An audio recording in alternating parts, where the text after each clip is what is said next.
My name is Tristan. I am a 23-year-old seeking a partner to get through life with. I am currently attending Arizona State University pursuing a degree in animal science. I also work at a local restaurant as a waiter to help pay the bills.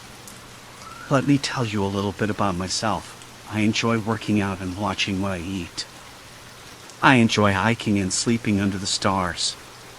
From time to time I write poetry that is a little corny, but I haven't gotten any complaints. If any of this sounds good to you, please shoot me a private message. I'm looking forward to hearing from you. What I just read is my bio on my dating profile.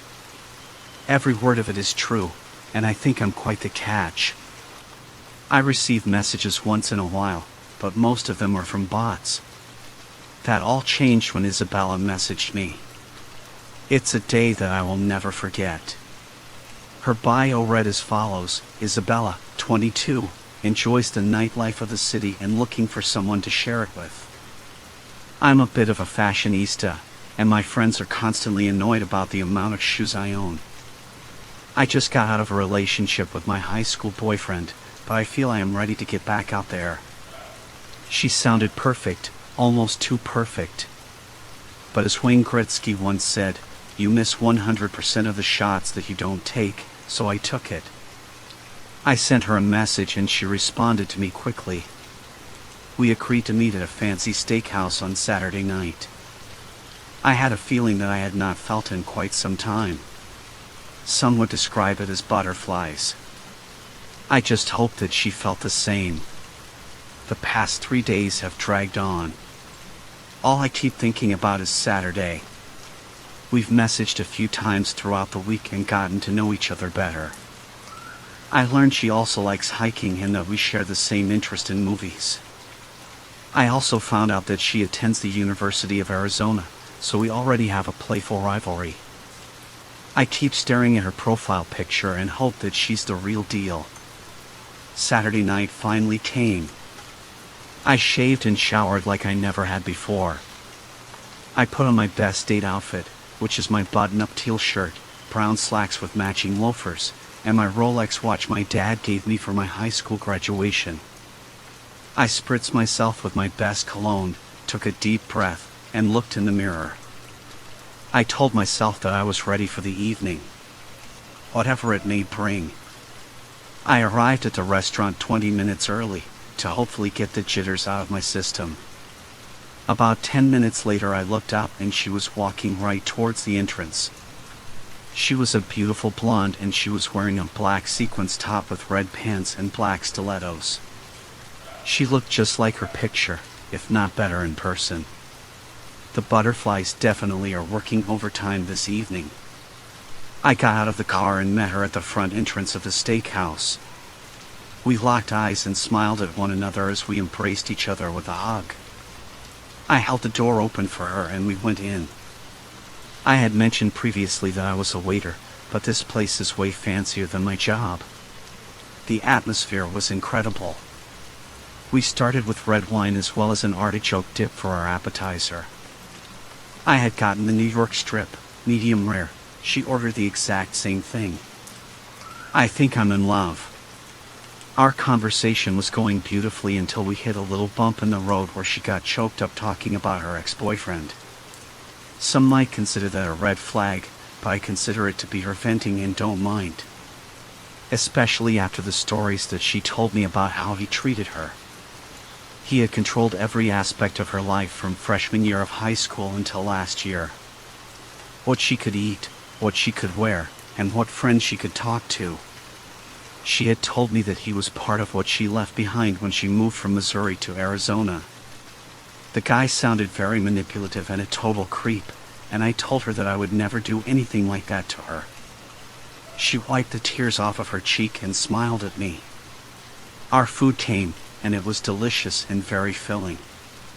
However, we decided to split a piece of cherry cheesecake for dessert. Neither one of us wanted the evening to end, so we decided to go for a walk around a lake that wasn't too far from the restaurant. Before we could, she said she had to go to her car and change from her high heels to a pair of flats, then we would be ready to go. She said parking was atrocious and she had to park behind the restaurant. I walked her to her car, and as we approached it, somebody started yelling at us. We both turned around and she was frozen in fear to the realization that it was her ex-boyfriend. He had followed her all the way to Arizona. He is furious and gets in my face and starts yelling at me. Tells her that she definitely traded down by going out with me, what a wimp I must be, and even questions the size of my manhood. I told him to leave us alone and go away because he was upsetting her. He told me to go fuck myself and punched me in the jaw. I fell back and hit Isabella's car. She gasped and asked me if I was okay. I told her I was, got up quickly, and spit the blood from my mouth. He looked down at my wrist and noticed my Rolex. He pulled out a pocket knife and told me if I gave him my watch, he would leave us alone.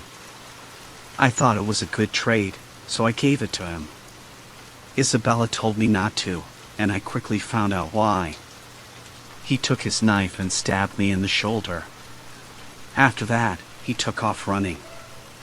I picked myself back up again and gave chase.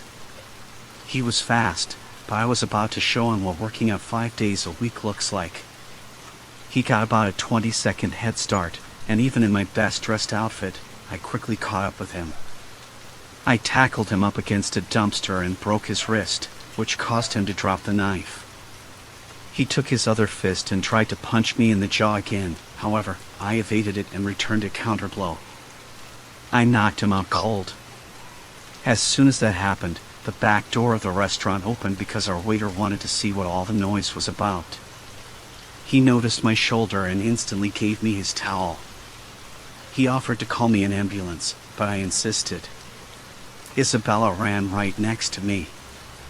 She looked me in the eye with tears flowing down her face and a smile.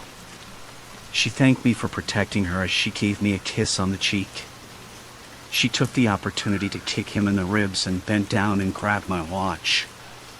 She put it in front of me and told me that the remainder of our date would have to take place in the emergency room because I needed medical attention. She said she would drive me. I laughed as I took the watch and put it back on my wrist and told her I would be delighted to spend the rest of the evening with her. She told me I wasn't too bad. For a sun devil.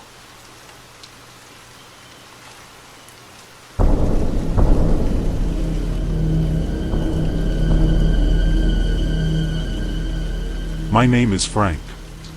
Up until 2 years ago, I had been married for over 20 years. My wife decided to cheat on me with a coworker from her office. I was devastated when I filed for divorce, but I knew it was necessary. She broke my heart, and it has taken me a couple of years to forgive her and to start seeking love again. I'm a little old-fashioned, so when my son showed me a plethora of dating apps, I didn't even know where to start. However, he showed me and I got the hang of it pretty quickly. I was amazed by the amount of women my age who were seeking relationships. But I got to tell you, it was kind of exciting at the same time. I matched with a few women, but most of them were asking for money or my social security number. I'm not too sure why they asked about that, but I didn't give it to them. My son told me that those were scams, and that I made the right choice. I continue to search anyway. I stumbled across a profile that piqued my interest. Her name was Lucy. She owned and operated a bakery in town and she was a dog lover. I love a good chocolate chip cookie as well as my French bulldog, Ulysses. So we had two things in common right off the bat. I ran it by my son to see if she was real or not, and he told me that she seemed legitimate. So I messaged her and crossed my fingers. In the message, I stated that I love cookies and talked about Ulysses, as a bit of an icebreaker. I've been out of the game for a few years, so I felt a little rusty. She sent me a message back telling me how charming it was, and we began from there. I couldn't help but feel the same way I felt in college when I first met my ex-wife. We have been talking for the past few days and then we decided to take it to the next level. She requested a FaceTime session with me. I had no idea what that was, but I agreed to it. My son also had to teach me how to do that as well. The concept was exciting, but I was a little nervous. I had a date with somebody that wasn't even going to be in my vicinity. You gotta love technology, right? Later that evening, I received her FaceTime request. I took a deep breath as I answered. When I saw her face come up on my screen, I was mesmerized by her beauty. She was inside her bakery because she was closing down the shop for the evening. So she gave me the grand tour and even showed me where she keeps her dog Tabitha in the back office. She was the cutest Sheltie I've ever seen. She put the phone down on her desk and sat down so that we could talk. She told me she was about to leave in 15 minutes.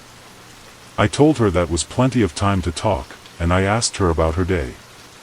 She told me it was busy due to the fact that the local elementary school had a bake sale and she wasn't going to leave her granddaughter hanging. She had made 6 dozen and they all sold. I was impressed by her. I told her a bit about my day and how I planted some pumpkins in my backyard. She asked me what else I had and I told her that I also had a row of apple trees. She suggested that she could come over and help me pick them. I accepted and told her to come over on Saturday. Right as I said that, I could hear a smashing sound in the background. She told me to hang on for a second so she could investigate what the sound was.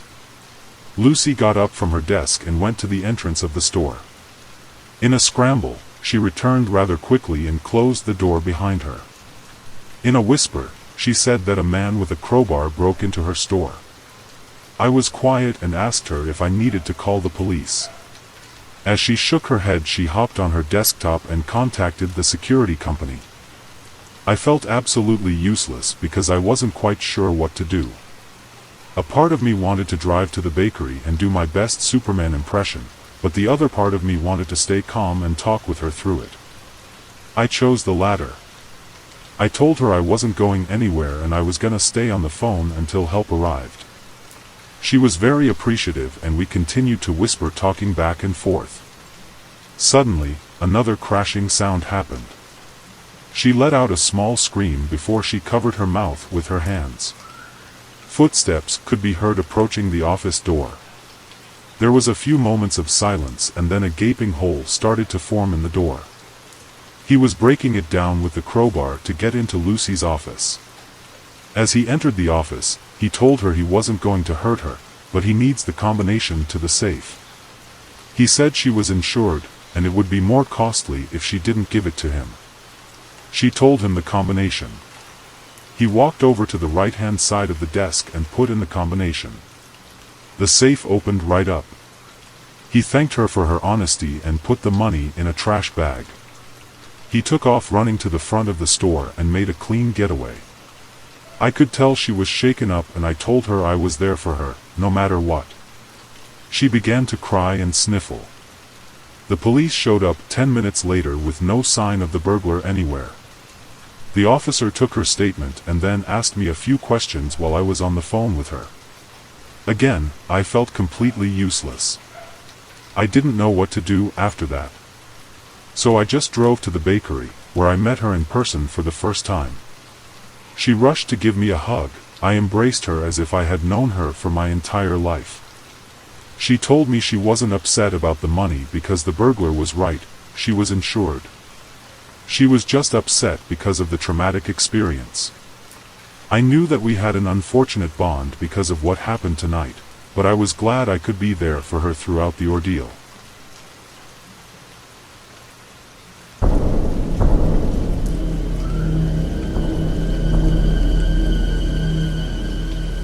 Halloween is my favorite holiday, or at least it used to be. All it took was one fateful evening with a goth girl named Luna. I had had her in every class since the 3rd grade until currently in college. I literally watched her grow from a sweet and innocent girl asking for her mommy to a badass goth mommy right before my eyes. She is gorgeous and definitely my dream girl. I don't know what it is, but spooky chicks have always been so hot. Anyways, enough about her. My name is Kendra. When I'm not obsessing about goth chicks, I spend time working as a barista at a local coffee shop called Greens and Beans and just living my best life until college is over anyway. I don't study as much as I should, but I'm only young once, right? Luna frequented the coffee shop and would always stare at me. Her usual drink was the Wednesday, based off of Wednesday Addams. It is a cold foam mocha that has so much stuff added to it, it blackens it. It fit her perfectly. So I'm closing up shop one evening. I go to the back to take out the trash and Luna jumps out from behind the dumpster and roars at me. I was scared half to death. All she could do was laugh at me, obviously satisfied with what she had done. I told her to never scare me like that again. We were never friends, but she was familiar with me. Out of nowhere she asked me to attend the Halloween carnival with her that weekend. I told her I loved Halloween and wanted to go, but didn't want to go by myself. She told me we would have a good time. I told her what the hell, and agreed to go. She smiled and said she would pick me up because she already knew which dorm I was in somehow. She bid me a farewell and gave me a kiss on the cheek, covering it with a black stain. I of course didn't mind. I told my roommate Stephanie, who was a bit of a bookworm, about the exchange I had with Luna, and she in so many words called me a liar, but a few days later when a knock came at our door she changed her tune. Luna was in her usual all-black latex and leather outfit with heels that could put Gene Simmons to shame. I had more of a basic bitch outfit with an oversized orange sweater, an olive green scarf, and brown riding boots. Stephanie joked that we looked like a Halloween movie come to life. She was so right, and didn't even know yet, nor did I. What a nerd! Luna drove us to the carnival. I was excited to partake in all the festivities. Like riding the Ferris wheel, eating a caramel apple, listening to the Black Sabbath cover band, and watching the midnight showing of Halloween with a pumpkin latte in my hands. I was in my happy place with the girl of my dreams. It was damn near perfect. We started by walking around a bit and soaking in the scenery. Then we hopped into the Ferris wheel together. We rode it to the top. Everyone was the size of ants on the ground. The day sky began to be cloaked by the twilight sky. It was beautiful. Luna grabbed my hand and asked me if I've ever been in love. I told her that I had known since I was a little girl that I was into women, but I'd never had an official girlfriend. Her dark eyebrows raised in excitement. She asked me a follow-up question about me ever kissing another girl before. I told her I hadn't. She leaned in and kissed me for a good 10 seconds. Luna told me that I had now officially kissed a girl. Now, my evening went from damn near perfect to absolute perfection, for the moment. We went through the rest of the evening accordingly. The concert was corny, but fun. I drank my latte, and the movie concluded around 1:30 a.m. I was still riding the high of the evening. Luna told me she wasn't ready to go home yet. So she took me to the cemetery where she furnished a bottle of wine and a blanket. Fuck, she was so smooth. She picked a spot by the riverside. We drank wine, danced to Typo Negative, and of course made out. I began to feel a little dizzy, so I lied down and eventually fell asleep. When I woke up, Luna was standing over me. She told me it was 3 a.m. and it was time to begin. When I fully woke up, I noticed I wasn't on a blanket anymore. I was on a wooden board with my hands tied above my head and my legs strapped to the iron gates of the cemetery. I asked her what the fuck was going on, and she told me that she was going to sacrifice my soul to Satan for fortune and fame, and admitted she spiked my cup of wine with sleeping pills. I told her that she was indeed scaring me again, and I didn't appreciate it.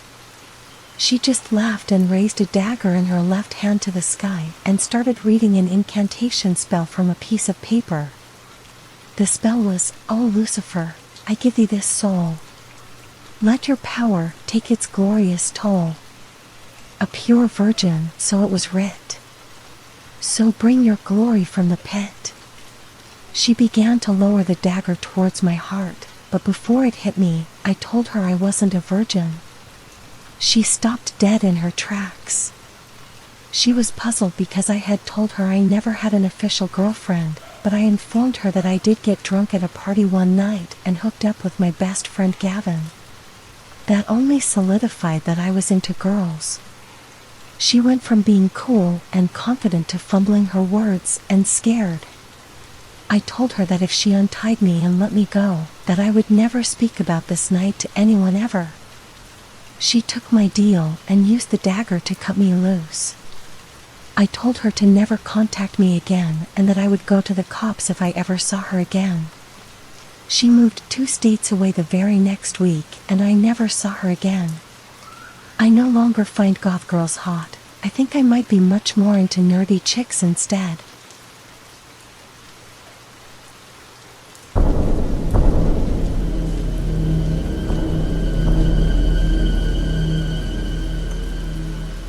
Hello Reddit. My name is Thomas. I am here to answer the question on /ask about what was the worst date you had ever been on. Buckle up, because this story is literally a ride. My girlfriend Mariah and I live in Scarborough, Maine, and we agreed to go on a date one night. Nothing too fancy, but the usual, dinner and a movie. So I took her to her favorite restaurant, Red Robin. You really can't beat their bottomless fries. And we decided to go see the latest MCU movie. I forget which one. However, on our way out of the restaurant, we overheard that her favorite band Paramore was doing a surprise show in Boylston, which was about a couple of hours away. She insisted that we had to go. I of course obliged and told her we just had to fill up the car and we would hit the road. I've never seen her so excited. Now, the town the concert was in is a smaller venue, but it was amplified by word of mouth. The venue they were set to play was the Berkeley Performance Center, which seats about 1,000 people. I was interested in why they chose that venue, and even more curious about the setup and turnout. So I was in for sure. We stopped by a gas station to fill up. She went inside to grab us Ghost Energy drinks so we would be awake for the late night. As soon as she came back, she shotgunned hers and handed me mine. I told her that I would drink it when I started feeling tired, but not yet. We hit the road to see Paramore and she insisted that we listen to nothing but Paramore all the way there. I didn't mind their music, so I agreed. We got about a third of the way there and one of our tires had exploded to smithereens. I pulled over to the side of the road next to the York River to investigate and the tire was completely gone. I knew how to change a tire, so I located the spare and started working on getting the tire changed. Mariah sat in the car because she was scared of what might be out there in the dark. As I was changing the tire, a truck slowly parked behind us. A burly man in coveralls and a I Heart Hot Mom's trucker hat got out of the truck and approached me. He asked if we were okay and if we needed help. I was already overwhelmed by my tire exploding, so I was short with him and told him I had it under control. He informed me that the polite thing to do was to accept someone's help next time, because you never know what kind of psychos you'll encounter on the road. He looked in the car and saw Mariah sitting in the passenger seat in the fetal position. He winked at her and tells me that I have a pretty girl in the car, and what a shame it would be if anything were to happen to her. He said that right as I finished getting the spare on. I took that as a threat and told him to eat shit and leave. He didn't take that very well and walked back to his truck. He popped open his glove box and pulled out a handgun from a handkerchief. He cocked it and told me to choose my next words very carefully as he fired a warning shot in the air. He stared and pointed the gun at me. He told me to get in the car and sit next to Mariah. I listened to what he said and got in the car. He waddled back to his truck to grab something else. It was a bandana, and he threw it at me and told me to get out of the car. I got out and he told me he wanted me to put the bandana around my eyes and run to the York River. If I could make it to the river before he could put a bullet in me, then we were free to go. I thought he was nuts, but I did as I was told. He gave me a starting point, so I walked to it and put on the blindfold. He fired into the air like a starting gun and I took off in a serpentine pattern. If the gun was loaded when he pulled it out, that meant there were at least 6 to 7 bullets left. I couldn't see what was in front of me, but I could hear the bullets hitting patches of grass and dirt over and over again. I didn't know if he was toying with me or if he was just a bad shot. However, I was able to accomplish his request as I tumbled into the riverbed. I popped back up and told him that I had done it. He was impressed with me and told us to have a good rest of the evening, and he got into his truck and left. I quickly ran up the hill to the car to check on Mariah. She was now in the floorboard and sobbing with her hands covering her ears and her eyes closed. I opened the door and tapped her on the shoulder. She threw a punch that knocked me in the forehead. She immediately apologized when she realized it was me. Now that we had the chance, I lowered the jack and threw it in the trunk and we took off like a bat out of hell back home. After the experience we had, we decided going home was the best option. Mariah was still shaking and hyperventilating. She pulled out her phone to message her mom about what happened. As she's looking at her screen, she starts giggling a bit. This threw me off and I asked her what was the matter with her. She then informed me that the Paramore concert we were heading to was a tribute band. I was so angry, but quickly saw the irony in our situation and quickly began to laugh. It might have been the trauma, I'm not too sure. I told her to shut up and throw me the ghost from earlier.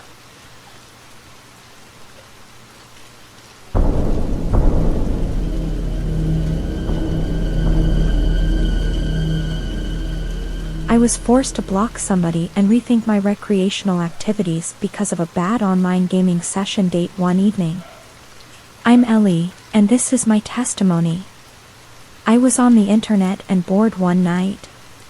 I stumbled across one of those ads for a dating site. I figured why not? And created a profile with a highly photoshopped picture of me and a sarcastic bio that read, "I ain't no Jenny, but for a good time, you can always call me instead." Not my best, but I thought it was clever enough. So I sat there for a couple of minutes. I saw more dicks than Riley Reid, with the photos plastered all over my screen. Inside the sea of Moby Dicks, I saw a genuine message from a guy named Zach. He sent an icebreaker about my bio and asked if my number was indeed 8675309, and also if the rumors of me being Stacy's mom were true. A clever DM like that deserved a response. I conjure up some bullshit about how Stacy's friend is a pervert and watches too much porn, confirming I was in fact her mother. He loved my response, but then started asking the real questions about me. I told him my real name and some hobbies I was into, which included snowboarding and playing Madden, since I played it with my brother since we were little. He was blown away that I played Madden because he played it too, and said we should play 1v1 sometime. I told him he wasn't ready for me because I always use the Baltimore Ravens because Lamar Jackson is Michael Vick incarnate in Madden. He said he wasn't scared and that he uses the Dolphins because Tyreek Hill is the GOAT. A worthy adversary Zach is turning out to be. I told him it was a date and he agreed. He gave me his PSN ID, which was "I own you for 2069. I rolled my eyes and added him and we instantly hopped into a game. Of course we picked our respective teams and got into it. The game started off as usual, a scoring match back and forth until I eventually took control and ran all over him with Lamar. I beat him 45-27. We were talking shit the entire time back and forth on our headsets. I was having a blast. He asked for a rematch and I told him I'd hate to embarrass him twice, but I accepted the rematch. The same thing happened, almost play for play. He started throwing interceptions and fumbling the ball away. Again, I won 49-14. He went from being playful to downright mean. To the point where he was yelling at me into the microphone. I told him to take it easy and that it was just a game. He said it was more to him than that and he hates to lose. I just took him for being too competitive. He asked for one more game. I was reluctant to play again because I was no longer having fun, but I accepted. It was lather, rinse, and repeat. 35-12. He is throwing a full-blown fit at this point. He asks me for one more game and I declined and told him I had work the next day. He told me that wasn't true because my days off are Thursdays and Fridays. I don't know how he knew that, but I was instantly creeped out. I corrected myself and told him I meant I was going to help my grandpa move furniture tomorrow. He told me that my paternal grandpa passed away in 2004 and my maternal grandpa died 2 years ago. I asked him how he knew and he just proceeded to tell me that he knows everything about me. I called bullshit and told him that he reversed searched my picture on Google and found out my info from Facebook and my other social media accounts. He then recited my address and told me if I didn't accept his game request he was going to pay me a visit. I immediately blocked him and shut my PlayStation 5 off. A couple of days went by and things got back to normal, except I haven't even thought about booting up the PS5. I went downstairs to check the mail and I had a letter addressed to me with no return address. I opened it and the letter said that if I didn't get back on and play him one more time then it won't be a letter I receive next time. I tore it up and threw it in the trash. I decided to use a couple of my vacation days from work and to go to my friend Jessica's house until things blew over. I got to Jessica's house and told her the in-depth version of what happened and she thought I was nuttier than squirrel shit, but she was understanding. So we went through the day like we usually did. Sleeping until noon, drinking at lunch, and watching movies in the evening. It took my mind off of Zach until somebody threw a rock through Jessica's kitchen window. The rock had a note attached to it that said, "Go home, Ellie." I was sick of being scared and I went home to play him one last time. Jessica told me not to, but I had to end this shit once and for all. It was ridiculous, but I was standing on principle this time. I got home and booted the PS5 right up and grabbed my headset. I had about 36 game requests from him from the past couple of days. This guy was psychotic. I accepted one of them and he immediately started talking shit by saying that if he wins, he will leave me alone and never bother me again. If he loses, then expect me to wake up dead the next morning.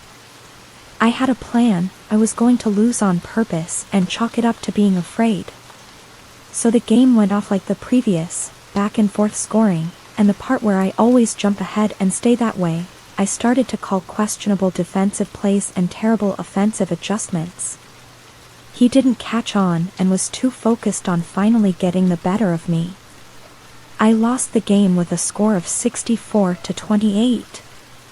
He told me that he was a man of his word, after he talked more shit first, of course. He told me to have a nice life and that I was in the presence of a god. He had to have been, or just a very crafty hacker. Regardless, I wasn't going to stick around to find out. I pawned my PS5 the very next day.